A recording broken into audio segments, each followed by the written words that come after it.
আমরা আজকে কি করব? অষ্টম শ্রেণীর ভূগোল প্রথম অধ্যায় পৃথিবীর অন্দরমহল এবং সেই পৃথিবীর অন্দরমহলের সম্পর্কে আমরা বিগত কয়েকটা ক্লাস করেছি, আর আজকের আমরা শেষ ক্লাসটি করব। শেষ ক্লাসটির মূল কনসেপ্টটা কি, যে একেবারে শেষ অংশ অন্দরমহল অর্থাৎ ভেতরের ভাগের শেষ অংশ অর্থাৎ কেন্দ্রীয় অঞ্চল নিয়ে আলোচনা করব। তো প্রথমে আমাদের ছবিটা এঁকে নিতে হবে।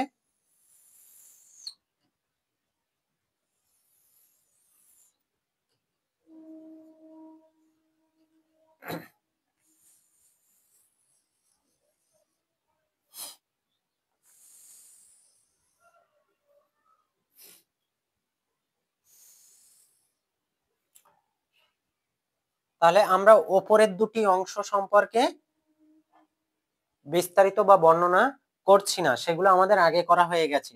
তাই জাস্ট শুধু স্তর দুটোকে লিখে রাখছি যে এটা হলো ভূত্বক এবং নেক্সট দ্বিতীয় স্তরটি হলো গুরুমণ্ডল।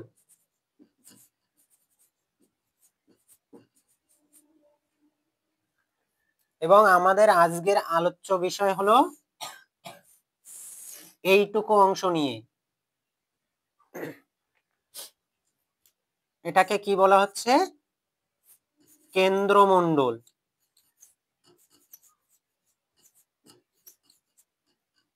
ঠিক আছে, এই কেন্দ্রমণ্ডলকে দুটি ভাগে ভাগ করা হয়েছে।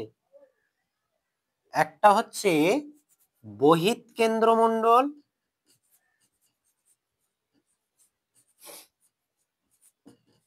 এবং অপরটা হচ্ছে অন্তঃকেন্দ্রমণ্ডল।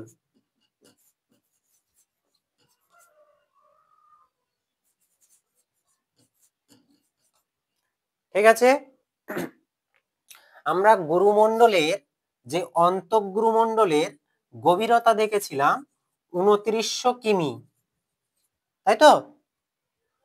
এবং তাহলে 2900 কিমি থেকে বহিঃ কেন্দ্রমণ্ডলের দূরত্ব বা গভীরতা কত? বহিঃ কেন্দ্রমণ্ডলের গভীরতা হলো 5100 কিমি। কত? 5100 কিমি। এবং বহিঃ কেন্দ্রমণ্ডলের শেষ ভাগ থেকে একেবারে কেন্দ্র অন্তঃকেন্দ্র শেষ বিন্দু পর্যন্ত এর গভীরতা কত? 6370 কিমি। তাহলে অন্তঃকেন্দ্রমণ্ডলের শেষ গভীরতা কত?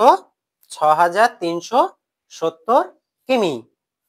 তাহলে এবার আমাদের আলোচনার বিষয়, প্রথমে আমরা এখানে আলোচনা করছি কি? কেন্দ্রমণ্ডল নিয়ে আলোচনা করছি।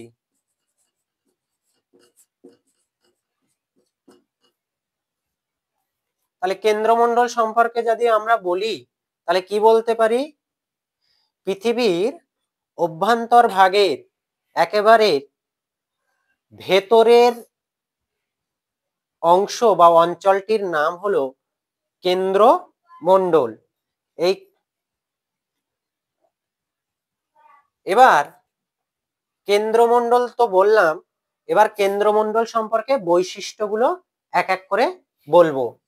1 নম্বর বৈশিষ্ট্য কি? শ্রেণী বিভাগ।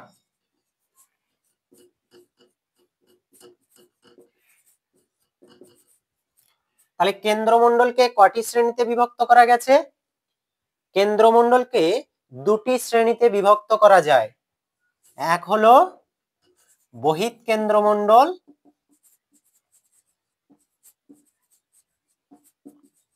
এবং দুই হলো অন্তঃকেন্দ্রমণ্ডল।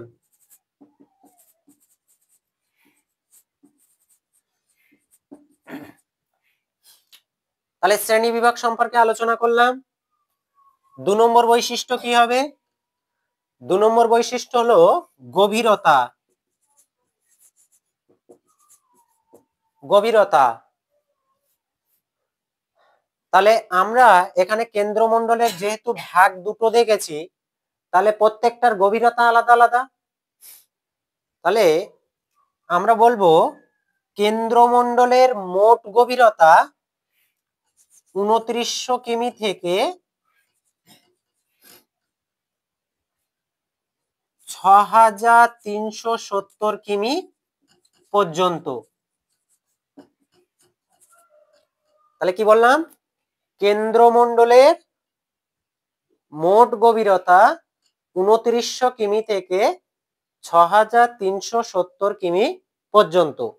কিন্তু এখানে বহিঃকেন্দ্রমণ্ডলের গভীরতা রয়েছে 2900 কিমি থেকে 5100 কিমি পর্যন্ত। বোঝা গেল?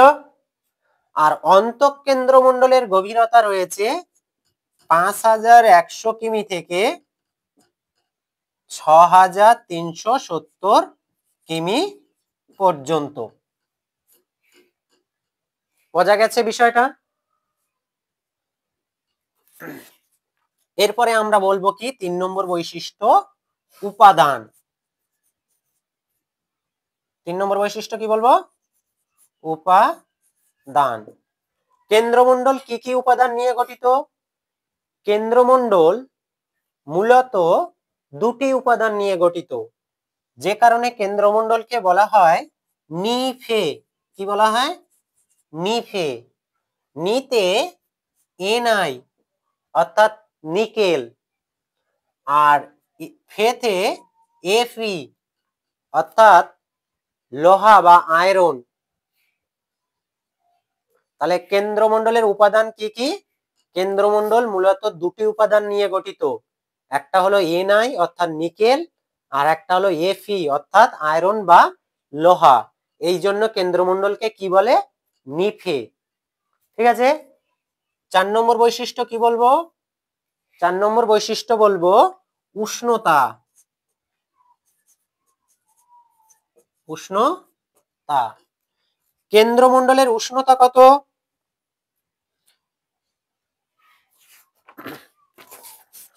কেন্দ্রমণ্ডলের উষ্ণতা কত?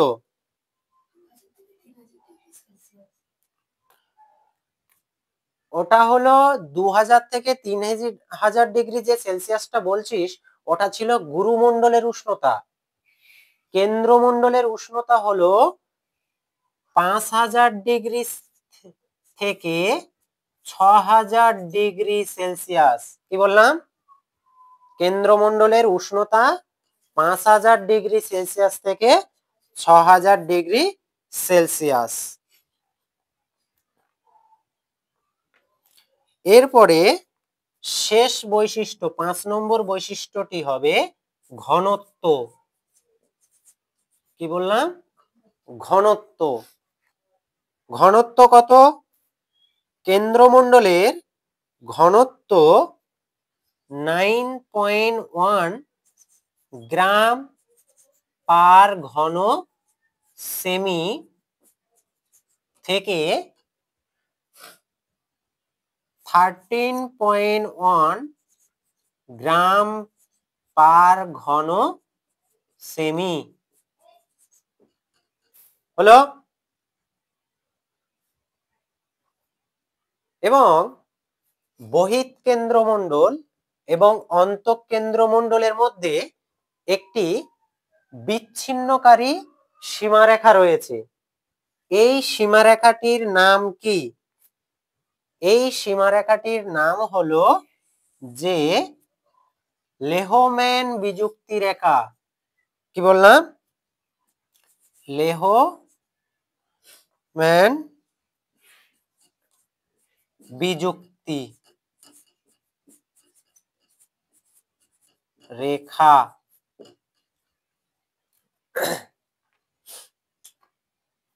আমাদের এখানে সবকিছু শেষ হলো।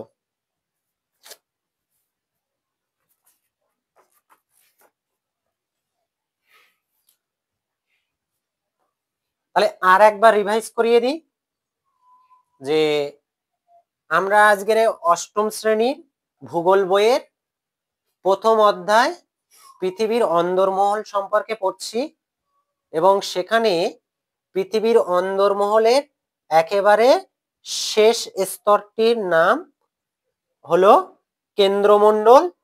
আর সেই কেন্দ্রমণ্ডলের শ্রেণীবিভাগ, কেন্দ্রমণ্ডলকে দুটি শ্রেণীতে বিভক্ত করা হচ্ছে, একটি হলো বহিঃকেন্দ্রমণ্ডল, অপরটি হলো অন্তঃকেন্দ্রমণ্ডল।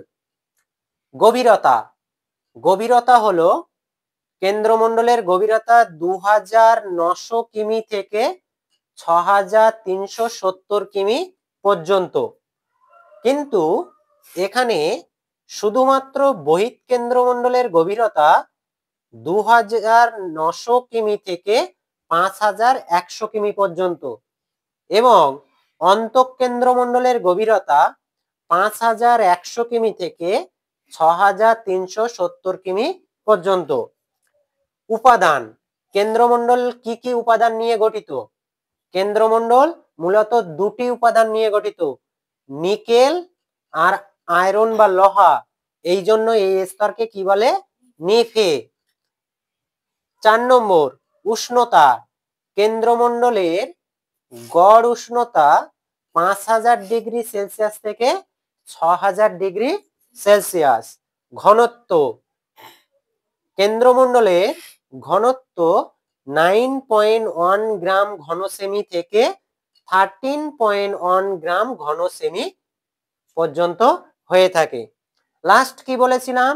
বহিঃকেন্দ্রমণ্ডল এবং অন্তঃকেন্দ্রমণ্ডলের মধ্যে একটি বিযুক্তি রেখা অবস্থান করছে, যে বিযুক্তি রেখাটির নাম হলো লেহম্যান বিযুক্তি রেখা। এখানেই আমাদের শেষ এবং প্রথম অধ্যায় শেষ।